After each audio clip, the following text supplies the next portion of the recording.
Zool, Ninja of the Nth Dimension is a platform game originally produced for the Amiga by Gremlin Graphics in 1992. Back in the day, all the Amiga magazines and Amiga fanboys gushed all over this game, claiming it was the Sonic the Hedgehog killer. Yeah, right. You play as a gremlin called Zool, who is apparently a ninja. The aim of the game is to basically reach the end of the stage. There's no real reason to collect the amount of crap all over the stages. Hidden within each stage are mini bonus games, which is cool. For an Amiga game, there are some impressive points to consider. The game is full screen, no nasty small windows surrounded by an ugly border in this game. It's also rather fast, but that's about all it has going for it. Going against it are a million points. The controls are stupidly awkward when it comes to jumping up a wall. The game has a ton of slowdown. The stages take ages to load, like over a minute in some cases. And the stages are poorly designed, with unavoidable enemies, blind jumps and dull layouts. Zool hasn't got anything on Sonic or any other console platformer, and that even includes Bubsy Bobcat and Aero the Acrobat Squirrel.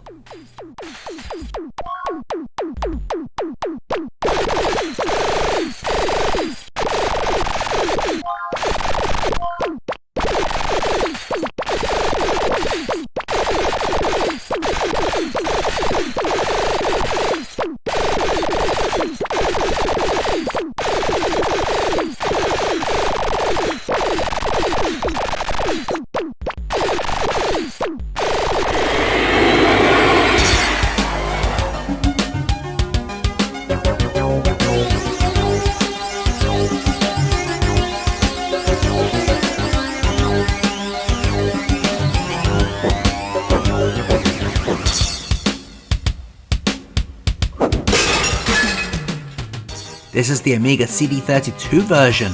It's basically the Amiga game but with quite a few improvements. Besides the poor CG intro, quite common for the time, it has much more attractive backgrounds. Those playing colour bands have been filled with lovely graphics. The slowdown is less of an issue here too, and as a result the game feels much smoother. But here is the biggest improvement. The game now features a jump button, and I'm sure you can tell just by watching this footage that the playability is improved considerably. Don't get me wrong, it's still a pretty bad game, but much better than the original. It's just a shame Gremlin couldn't be bothered to add a CD soundtrack, or any in-game music at all.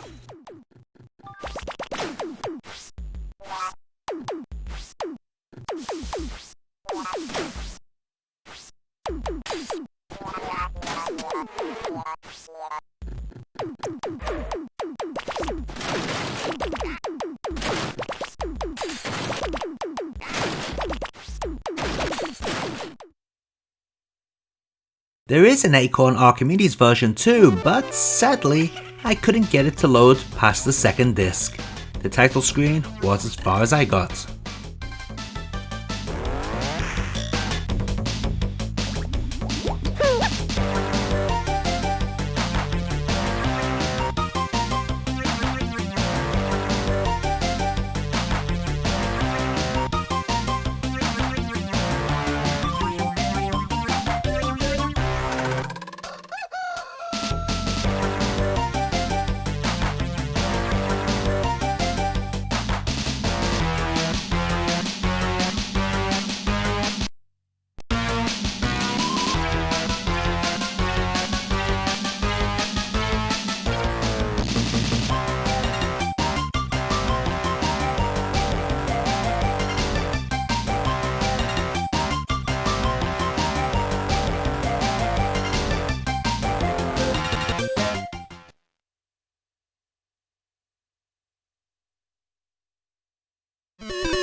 The Atari ST version is a real sad sight.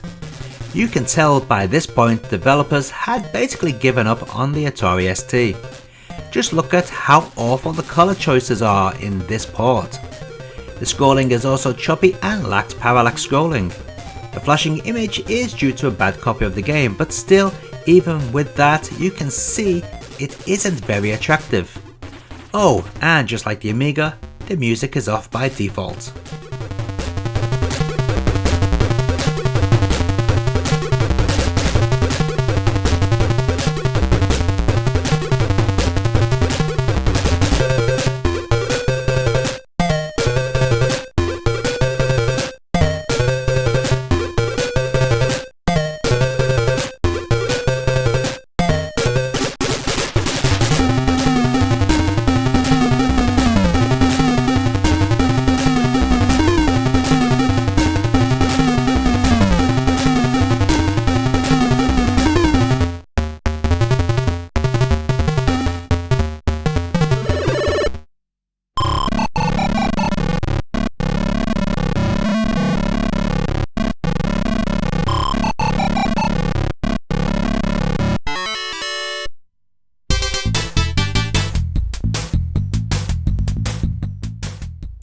At least MS-DOS owners had it better than Atari ST owners. The DOS version features pretty nice looking graphics, smooth scrolling and a nice selection of sound options. It's a vast improvement over the ST game, but still flawed by crappy controls.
Thank God we're now onto the actual console versions, so at least the control system will be better, won't it?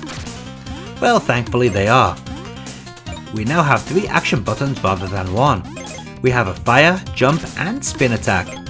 Other improvements to the gameplay include your fire weapon actually reaching across the entire stage. Talking of the stages, all of the stages in this Mega Drive version have been rearranged.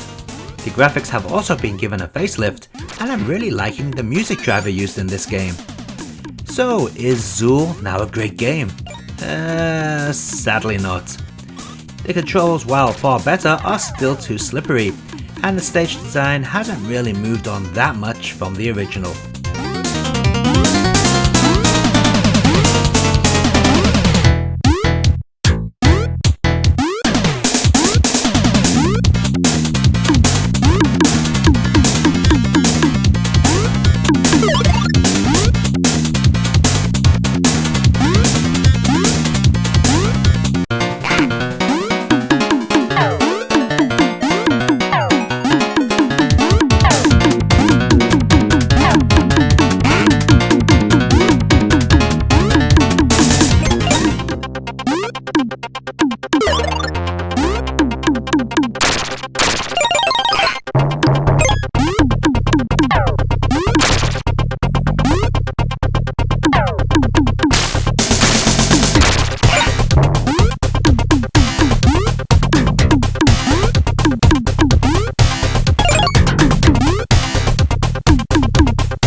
At first it would seem that this Super Nintendo port is the best one thanks to its larger enemy sprites, but upon closer inspection it doesn't seem to be as refined as the Mega Drive version.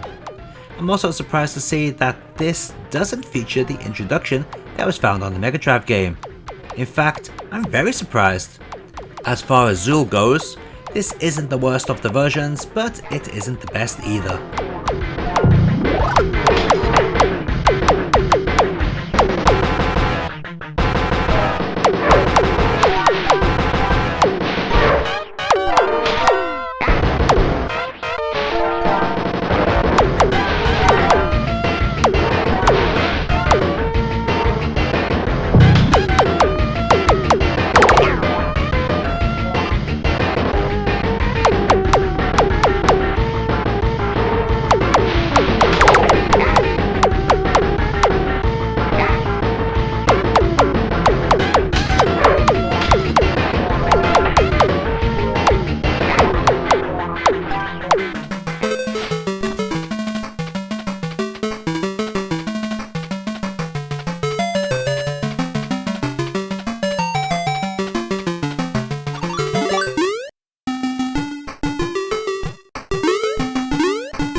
Next we move on to the 8-bit console, starting with the Sega Master System port.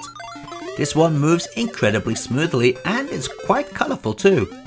Sadly, the aim of the game has changed somewhat. Now you must collect 100% of items in order to finish the stage. I hate crap like this.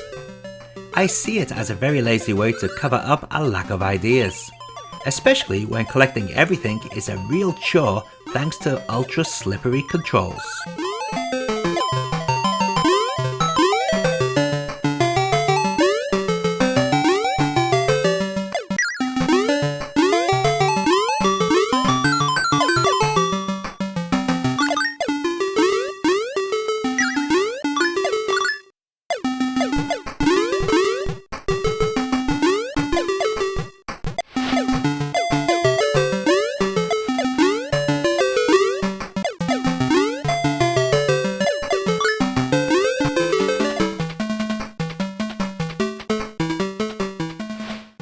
I expected the Game Gear version to be the same as the Master System version, and in terms of sound and gameplay, it is. What has changed are the stage designs. Sadly, the same dumb rule applies where all items must be obtained to exit the stage.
And let's finish up the ports of this horrid game with the Game Boy version.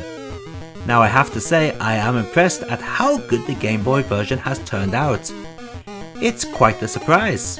It offers the big console experience on a much lower spec system. Sadly, it's still the same shitty game.